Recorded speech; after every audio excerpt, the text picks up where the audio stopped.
네, 오늘도 네 분과 함께하겠습니다. 오윤선 순천향대 경찰행정학과 교수, 백성문 변호사, 전지현 변호사, 그리고 이다혜 정책사회부 기자와 함께합니다. 어서 오세요. 네, 안녕하세요. 네, 일이나 여행 등으로 우리나라를 찾는 외국인이 많아지면서 외국인 성범죄도 증가하고 있습니다. 한번 짚어보겠습니다. 첫 번째 사건은 서울 마포에서 발생하는 거죠? 네, 숙박 공유 서비스 에어비앤비를 예약한 숙소에서 벌어진 성추행 사건입니다. 먼저 영상 보면서 설명드리겠습니다. 피해 여성이 직접 찍은 영상인데요. 투숙하던 남성, 그 검정색 패딩 자켓을 입은 한 남성이 황급히 자신의 방문을 닫고 있습니다. 이 영상을 찍은 여성 방에 침입해서 몹쓸 짓을 하고 도망치는 건데요. 지난 18일 새벽 5시에 벌어진 일이었습니다. I'm finding a knife for self-defense because a man is trying to rape me inside my Airbnb. 네, 에어비앤비 혹시 생소하신 분들은 있을 것 같은데요. 숙박업소 중개 서비스입니다. 그러니까 제가 제 집이 비어서 그거를 에어비앤비에 올리면 제 집에서 머무르고 싶은 사람이 이제 예약을 하면 이용할 수가 있는 겁니다. 근데 미국인 여성은 갑작스레 이런 거의 추행 피해를 당했으니까 정말 충격이 컸을 것 같습니다. 거기에다가 시간이 새벽 5시입니다. 네. 그러니까 자고 있을 때 누군가가 들어와서 본인 몸을 더듬었던 거잖아요. 네. 그러니까 정말 많이 놀라서 이제 이 술에 취했던 일본인 투숙객을 쫓아냈어요. 근데 거기서 끝난 게 아니라 문제는 10분 정도 뒤에 다시 일본인 남성이 잠금 장치를 부수고 다시 이 침입을 했던 것이기 때문에 이 여성 입장에서는 정말 그 당시에 누구에게 도움을 요청하기도 힘든 상황이었기 때문에 굉장히 많이 놀랄 수밖에 없었던 것 같습니다. 네, 미국인 여성에게 당시 상황을 직접 들어봤습니다. Suddenly, a man who I had never seen before, he sat on my bed and then he touched my thigh.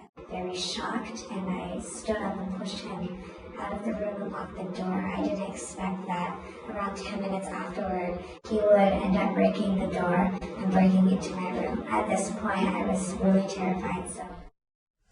네, 그야말로 정말 놀라고 두려우셨을 것 같은데 바로 그래도 경찰에 신고를 했죠?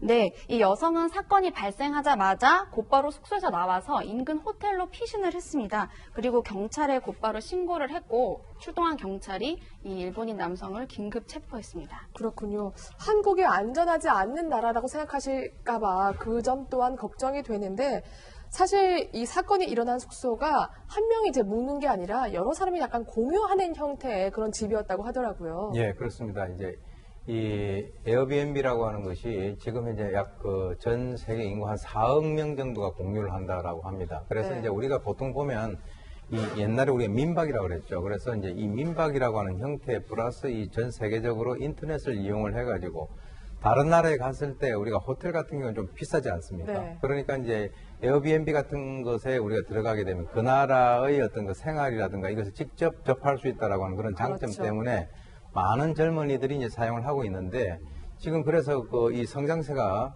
의외로 굉장히 가파릅니다. 그런데 이제 문제가 뭐냐면 이게 이제 방은 각기 쓰는데 화장실이라든가 거실을 같이 공유하기 때문에 여러 가지 문제가 될 수 있는데 얼마 전에 있었던 호스트가 거기에다가 몰래 카메라를 설치를 한 그런 것도 있었고요. 또 이번 사안 같이 이 성범죄와 관련돼서 굉장히 취약한 그런 면도 없잖아 있습니다.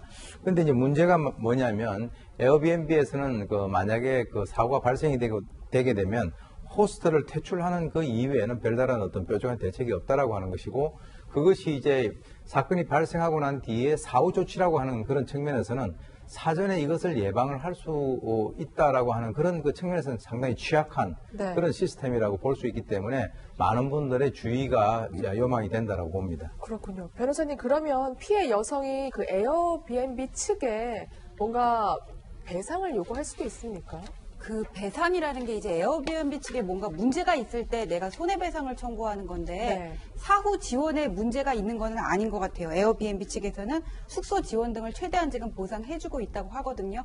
그러면은 내가 성폭행을 당할 뻔했던 그 상황에 대해서 에어비앤비 측에 책임을 물을 수 있느냐 이 문제가 남는데 이거는 남 모르는 사람이 뭐 나랑 거실이랑 화장실을 공유할 수 있고 옆방에 잘 수 있다는 걸 여성도 인지를 하고 들어갔던 거잖아요. 네. 그다음에 옆방에서 자는 사람이 남성일 수도 있고 여성일 수도 있다는 건 여성이 알았어요. 그래서 이거를 미연에 방지할 책임을 그쪽에다 물을 수 있냐가 문제인데 누군가가 성폭행을 하려고 다른 방에 침입했을 것까지 예견할 수는 없었다고 봐요. 만약에 네. 문 잠금 장치에 문제가 있었다면 모르겠는데 이걸 남성이 부수고 침입할 경우까지 대비할 그런 거를까지 기대하기는 어렵거든요. 이거는 그 에어비앤비에다 경호원을 그 상주시키지 않는 한 완전한 예방이 어려운 문제이기 때문에 거기에 대해서까지 배상을 요구한다. 이건 어려워 보입니다. 그렇군요.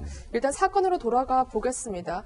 피해자가 미국인이고요. 또 네. 가해자는 일본인이에요. 그리고 이 범행 장소는 한국이고 네, 맞습니다. 이 경우에 어떻게 수사가 이루어집니까? 일단 형법의 대원칙 중에 하나는 속죄주 원칙이라는 게 있어서요. 네. 우리나라에서 벌어지는 모든 범죄, 그게 우리 국민을 대상으로 한 범죄도 마찬가지고 외국인을 네. 대상으로 한 범죄 역시 우리나라에서 벌어졌다면 우리나라에서 처벌을 합니다. 그래서 일단 이 가해자인 일본인 남성을 강제추행 혐의로 이제 불구속 입건을 했고요. 네. 그리고 문제는 그냥 가버리면 끝이잖아요. 그렇죠. 일본으로. 그래서 항상 외국인의 범죄에서 같이 결합이 되는 게 출국정지입니다. 그래서 출국정지를 하고 지금 현재 불구속 입건한 상황입니다. 네, 알겠습니다. 외국인의 성범죄, 그런데요, 이번에 발생한 사건은요, 가장 안전해야 할 인천공항에서 발생한 겁니다. 어떻게 된 거예요? 네, 일단 CCTV 화면을 먼저 보시겠습니다. 인천공항 경찰들이 이 짧은 머리에 배낭을 맨 남성을 붙잡아서 조사실로 이동을 하고 있습니다. 이 남성은 인도네시아 출신으로 여자 화장실에서 성폭행을 시도하려다가 붙잡힌 건데요. 이 여자 화장실에 미리 들어가서 10분 정도 숨어 있었다가 여성이 들어오니까 칸막이 위로 넘어가서 범행을 시도한 걸로 알려졌습니다. 그런데 이 피해 여성이 소리를 지르고 강하게 반항을 하니까 남성이 밖으로 도망쳐 나오면서 덜미가 잡힌 거예요. 그렇군요. 교수님 바로 잡혔습니까? 이 남성이요? 네, 그렇습니다. 지금 이제 여성 화장실에서 소리가 나고 거기에서 네. 이제 남성이 하나 뛰어나오면 우리가 이제 쉽게 어떤 상황이다라고 이렇게 추측을 할 수가 있는데 그때 당시에 우리 그 범행을 목격을 했던 우리 한국인 남성 그 환경미화원이 바로 이제 뛰어나오는 그 인도네시안이라고 하는데요. 네. 그 사람을 이제 그 바로 이렇게 잡았습니다. 잡고 거기에 보게 되면 나와가지고 그 흡연실이라고 네. 공간이 있잖아요. 그쪽으로 이렇게 잘 이렇게 밀어넣은 것 같아요. 오. 왜냐하면 이게 일단 도주를 하게 되면 상당히 잡기 힘드니까 네. 그렇게 해가지고 신고를 받고 출동을 했던 공항경찰단이 바로 그 자리에서 인도네시아 남성을 해낸검으로 체포를 했습니다. 그렇군요. 환경미화분께서 정말 큰일 하셨습니다. 저희가 직접 인터뷰를 해봤는데요. 당시 상황 들어보시죠. 비명 소리가 나길래 그러고 한 10분 있다가 범인이 뛰쳐나오길래 뒷감이 이상해가 잡았거든. 바깥에서 내가 잡아가 흡연실로 공간으로 더 이상 못 도망가도록 이었지 뭐야.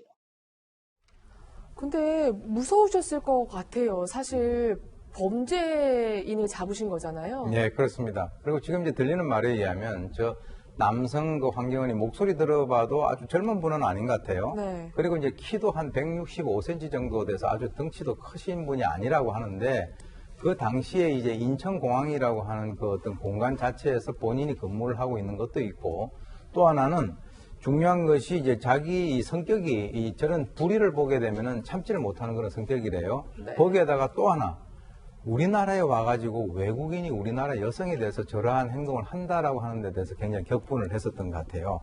그래서 사실 그 쉽게 잡은 것이 아니라 그 이 인도네시아 남성이 좀 더 덩치가 컸다라고 하는데 서로 이제 심한 그 몸싸움이 있었다라고도 전해지고 있고요. 네. 그래서 어떻게 보면은 나중에 이제 보니까 이 피해자 같은 경우는 너무 충격을 받아가지고 바로 그 흡연실 앞에서 이렇게 쓰러져 있는 그렇게 울고 있는 그런 상황까지 봤다라고 하는 것인데 바로 이분이 한 여러 가지 행동에 대해서 인천 공항 경찰단에서는 바로 이제 포상을 한다라고 하니까 정말 그 당연한 그 조치라고 봅니다. 네.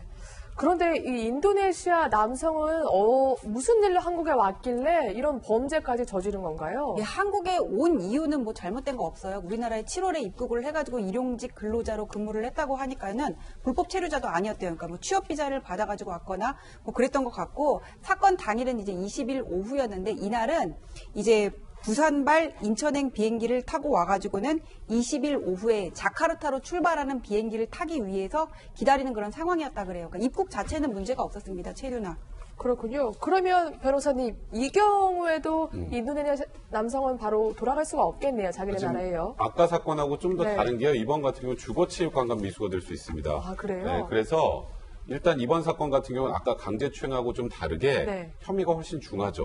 네, 그래서 일단은 경찰에서는 구체적인 사고 경위에 관련된 조사를 하고 있고 일단 구속영장을 신청할 방침이라고 하니까요. 네. 영장을 신청해서 검찰에서 청구를 해서 발부가 되면 우리나라에 다 처벌받고 형기까지 마친 다음에나 출국이 가능한 겁니다. 그렇군요. 근데 화장실인데 주거 침입도 성립하게 네, 되나요? 맞습니다. 네. 화장실 용병칸도 일정하게 주거로 보고 있기 때문에 그것도 역시 보호받아야 되는 네. 것이기 때문에 그것도 역시 주거 침입될 수 있습니다. 근데 사실 인천공항 하면 가장 경비가 좀 삼엄한 곳이잖아요, 보안이. 근데 어떻게 이런 성범죄를 특히 여자 화장실에 들어가서 저지를 생각을 했을까요? 그러니까 사람도 많고 CCTV도 많아서 여자 화장실에 들어가는 것도 누가 쳐다보지 않을까 이렇게 주의를 의식할 수밖에 없었을 것 같은데 이렇게 인천공항 환승장에서 성범죄가 발생한 거는 개항 이후 처음이라고 얘기를 하잖아요. 근데 그렇군요. 네. 이 사람이 범행 당시에 좀 술에 약간 취해 있었다 그러더라고요. 그래서 좀 상황 판단을 못한 게 아닌가 그런 생각도 드는데 이 술에 취했다고 해서 절대 봐주는 거는 아니고 대법원 양형 기준에 보면은